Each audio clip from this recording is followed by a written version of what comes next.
एक बड़ा ही धनवान आदमी एक गांव में रहता था। जैसे कि ज्यादातर पैसे वालों को होता है, इस धनवान सेठ को भी अपने पैसों का घमंड था। वह जिस गांव में रहता था वहां पर ज्यादातर लोग किसान थे। इन सभी किसानों के पास जितनी जमीन थी उससे कई गुना ज्यादा जमीन इस सेठ के पास थी। कई गरीब किसान तो इसके लिए इसके खेतों में काम करते थे। इसी गांव में मोहन नाम का एक बड़ा ही मेहनती और सच्चा किसान रहा करता था। मोहन का परिवार थोड़ा बड़ा था। उसके परिवार में उसके बूढ़े माँ बाप, पत्नी और 3 बच्चे थे जो अभी काफी छोटे थे। मोहन के पास ज्यादा जमीन नहीं थी, लेकिन जितनी भी थी उसमें वह बड़ी मेहनत करता और अपने परिवार का पेट पालने लायक अनाज उगा लेता था। बाकी के किसान भी यह देखकर हैरान रह जाते कि कोई कैसे इतनी सी जमीन में इतना ज्यादा फसल उगा सकता है। एक वर्ष उस गांव में काफी ज्यादा बारिश हुई, जिसके चलते कई किसानों की फसलें बर्बाद हो गई, जिनमें से एक मोहन भी था। अब मोहन धर्म संकट में पड़ गया, क्योंकि उसके परिवार में उसके अलावा कोई और कमाने वाला था नहीं और अपने परिवार को भूखा मरते हुए वो देख नहीं सकता था। वह जानता था कि इस गांव में अगर कोई उसकी मदद कर सकता है तो वह वही घमंडी सेठ है, जिसने गांव के कई अन्य गरीब किसानों को या तो कर्जा दिया है या तो अपने यहाँ काम पर रखा हुआ है।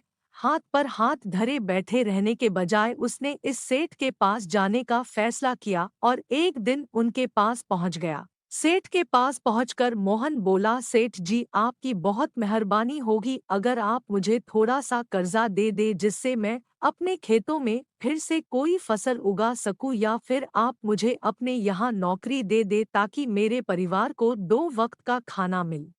घमंडी सेठ को उसकी इन बातों से कोई मतलब था नहीं, लेकिन गांव के सारे लोगों की तरह वह भी यह जानता था कि मोहन कितना मेहनती है और वह जिस भी खेत में काम करेगा वहां वह दोगुनी फसल उगा सकता है। सेठ ने सोचा, अगर मैं इसे पैसे उधार देता हूं तो शायद यह इस स्थिति में नहीं है कि मुझे वापस लौटा सके, लेकिन अगर मैं इसे अपने खेतों में काम करवाता हूं तो मुझे जरूर दुगना फायदा होगा। सेठ मोहन से बोला, देख भाई, पैसा तो मैं तुझे दूंगा नहीं और मेरे पास अभी खेतों में काम करने के लिए कई किसान पहले से मौजूद है।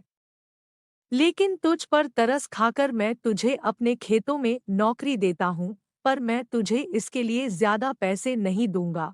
बाकी किसानों को मैं 300 देता हूँ, मैं तुझे 200 ही दे पाऊंगा। मरता क्या न करता। मोहन ने सेठ की शर्त मान ली और उसी दिन से सेठ के खेतों में काम करना शुरू कर दिया। 2 महीनों तक नियमित वो सेठ के खेतों में जाकर कड़ी मेहनत करता और देखते ही देखते 4 महीने का काम उसने अपनी मेहनत से 2 महीनों में ही खत्म कर दिया। सेठ उसके काम से काफी खुश था, लेकिन वह कभी उसको यह जताता नहीं था।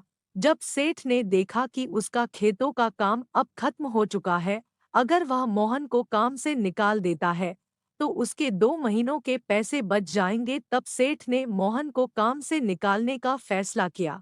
एक बार सेठ को ये विचार भी आया कि इतना मेहनती आदमी शायद उसे दोबारा ना मिले, लेकिन फिर उसने सोचा कि जब अगले साल काम आएगा तब उसे फिर से नौकरी पर रख लेगा। आखिर इस गांव में उसके अलावा है ही कौन जिसके आगे ये लोग अपने हाथ फैलाएंगे।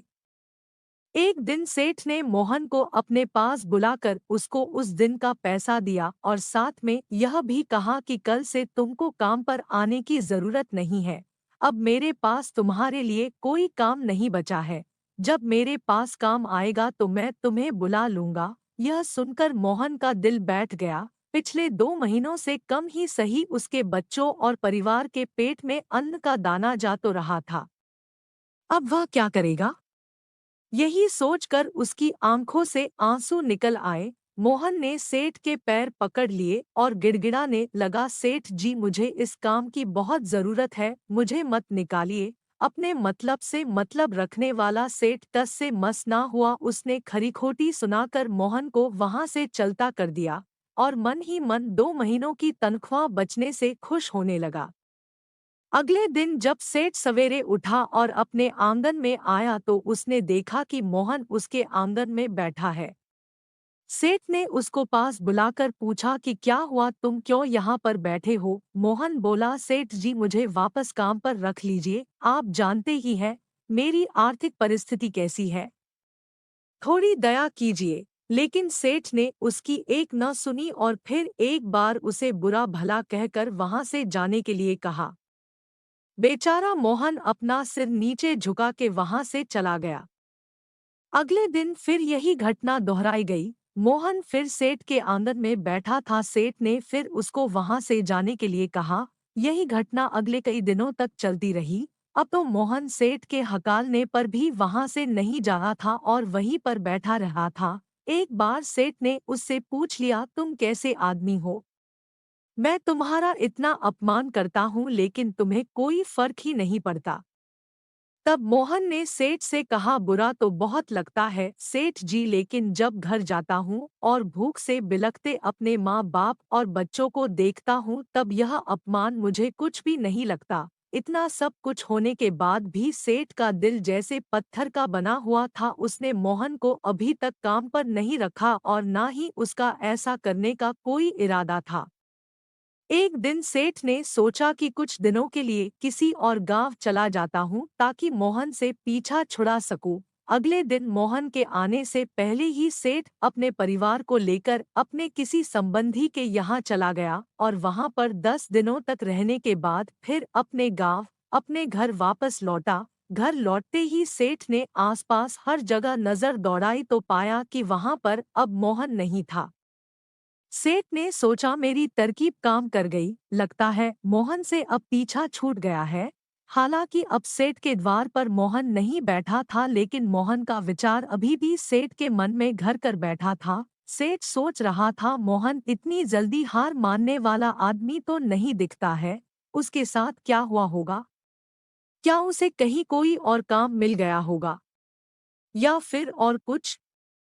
इन विचारों ने सेठ को बेचैन कर दिया और आखिरकार सेठ को मोहन की खबर लेने के लिए गांव में जाना पड़ा। सेठ को मोहन का पता नहीं मालूम था, इसलिए अड़ोस पड़ोस के अन्य किसानों से पूछने पर पता चला कि मोहन घायल हो चुका है और अपने घर पर आराम कर रहा है। सेठ ने जब उसके घायल होने का कारण लोगों से पूछा तो सेठ को पता चला कि जब सेठ अपना घर छोड़कर किसी और गांव में गया था तब बंद घर देखकर कुछ चोर उसके यहाँ चोरी करने आए थे, जिनको रोकने की कोशिश करते हुए हाथापाई में मोहन चोटिल हो गया था।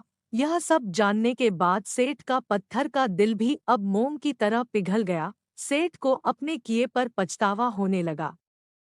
सेठ ने अपने आप को याद दिलाया कि कैसे उसने एक शरीफ और सच्चे आदमी को ज्यादा काम करवा कर भी उसको पूरा पैसा नहीं दिया और जिसको गले से लगाना चाहिए था उसे ठोकर मार कर भगाता रहा। सेठ मोहन का घर का पता पूछकर उसके घर पहुंचा तो देखा कि मोहन की घर की हालत बहुत खराब है। उसका परिवार भूख से बेहाल है और वह खुद अपने हाथ पैर पर चोट के साथ एक खाट में पड़ा हुआ है। यह दृश्य देखकर सेठ की आंखों से आंसू बह निकले। सेठ ने मोहन के पास जाकर उससे सच्चे दिल से माफी मांगी, उसको उसकी मेहनत के पैसे दिए, उसका इलाज करवाया और उसको हमेशा के लिए अपने यहाँ काम पर रख लिया। इस कहानी से क्या समझ आया, हमें कमेंट करके ज़रूर बताएं और ऐसी ही नई नई कहानियाँ सुनने के लिए लाइक और सब्सक्राइब ज़रूर कर लें।